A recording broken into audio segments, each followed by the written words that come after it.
It was a day none of us will forget anytime soon. Haiti, rocked by numerous natural disasters in the last decade, was struck by a catastrophic earthquake earlier this year. As Gord Pauls suits up, he's reminded of that day as well. When the earthquake struck, Gord Pauls was in midair on his way to Haiti. Their plane was turned back, but in March, he was able to return to witness firsthand the devastation and just how much work there is still left to do. And while most of the media coverage has died down since the quake, Gord Pauls hasn't forgotten the Haitian people. We talked to one lady who still had 4 of her children buried in the home behind her. So it's just very sad. So just really, put this in my heart even further to what I was doing was now was the time to do it.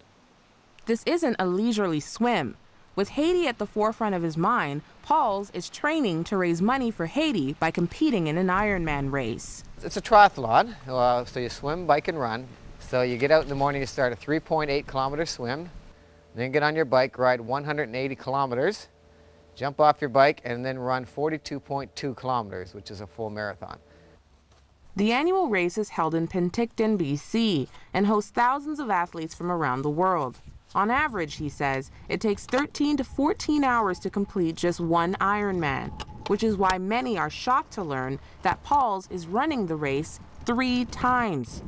So I will be attempting this on Friday by myself, with a few people helping me, on Saturday by myself, and then on Sunday is the actual Ironman event, where I'll be joining 2,500 athletes in doing the Ironman together. The goal is to raise $250,000 for microcredit projects for the northern coast city of Cap-Haitien. Though the city was unaffected by the earthquake, poverty and lack of opportunity is something they haven't escaped. So far, they've raised close to $145,000. I know, just something I really felt the Lord laid on my heart to do back in November. And I asked the Lord a few times, are you sure you want me to do this? Before I mentioned it to my wife or anybody else, because my wife she's pretty up there about Haiti, and if I mentioned it to her, I would have been doing it whether I wanted to or not. Pauls, who's in his 50s, knows that pain is inevitable, but his attitude for the race is simple. No pain, no gain. When you start to run the 3rd day, you start to get, every time you take a step, you feel the pain going up your legs. Your body gives you signs where it just says, you've done enough, and your body wants to just basically lay down in the fetal position and stay there for a couple hours. And that's the times where you just have to force yourself to get up and keep going. While he's worried about the toll the race will take on his body, what he's most concerned about is nutrition. Actual 3 Ironman days, I'll be using 7,000 to 10,000 calories a day, and trying to get that much food in me will be a huge task. And that's why he's assembled a team to help him cross the finish line. We'll have a crew out there with food, and we will actually do some stopping along the way because I can slow my pace down. So I'll be stopping every 50 or 60 kilometers on the bike and eating things like a peanut butter and banana sandwich. My drinks only have electrolytes in them and calories. Even though this is the most extreme challenge he's undertaken for Haiti, it's nothing new. Through his annual Road to Hope Marathon in Hamilton, Ontario, and by teaming up with a local charity, Pauls has been lacing up his shoes in order to build schools in Cap-Haitien for the past 12 years. Down there, there's no public school system. So education is a very key component to have the opportunity to get somewhere in life. Recently, he says, they noticed another problem. Haiti's unemployment rate is estimated at 70 to 80%. Although children were graduating from the schools they'd built, there weren't many employment opportunities afterwards, which is why this year, Pauls is shifting gears, focusing on microcredit by partnering with Canadian-based charity Empower Global. Cal Schultz is director of Haitian operations. We partner with a Haitian organization that's already doing this kind of thing. We come alongside them and help and try to add to what they're doing.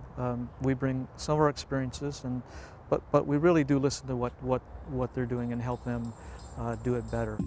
Nobel Peace Prize winner Mohamed Yunus is widely credited for being the founder of microcredit in the 1970s. By moving away from charity towards self-employment for the poor, microcredit can now be found on almost every continent in the world. In Cap-Haitien, Schultz says microcredit is a process, which must first be introduced to the community. Of course, there's a bit of hesitation, maybe skepticism, but after time, because it's a Haitian talking to a Haitian, there's there's more trust than if it was an outsider coming in. Next, small business groups of roughly 5 to 20 people are taught business skills, such as how to write a business proposal and accounting. After having a business plan approved, one group member is given the first small loan. If it's successful, one by one, the other group members present their plans and receive loans. They're all holding each other accountable and encouraging each other, and that's why it works. Because, you know, you want your friend to succeed, right? You want your neighbor to succeed. According to Schultz, Empower's partners see 98% of loans repaid with interest. And we insist that they charge no more than the going formal bank rate. So whatever is the normal bank rate in that country, and often it's about 10%. That's what we have been seeing more or less within a percentile of 2. And while asking some of Haiti's poorest to pay interest seems counterintuitive, he says it's necessary. If we took in money and lent it out with no interest, it doesn't grow. It doesn't pay for the people that are working in the organization to go and help people understand loans, to train them. So there has to be a mechanism, just out of sheer sustainability, for some income component. By promoting self-employment as a way out of poverty and providing access to loans, Empower Global hopes to transform the lives of roughly 5,000 Haitian families in the next 3 years. All of us want to make a difference, and as little as $100 can make a difference in the life of an entire family. But it just doesn't stop there, it continues year after year. But back at Christie Conservation Park, Gord Pauls continues to push his body farther than it's ever been, in the hopes that it will make some difference. It's nothing, he says, compared to what many families in Haiti face daily. The devastation is still there, the poverty is still there.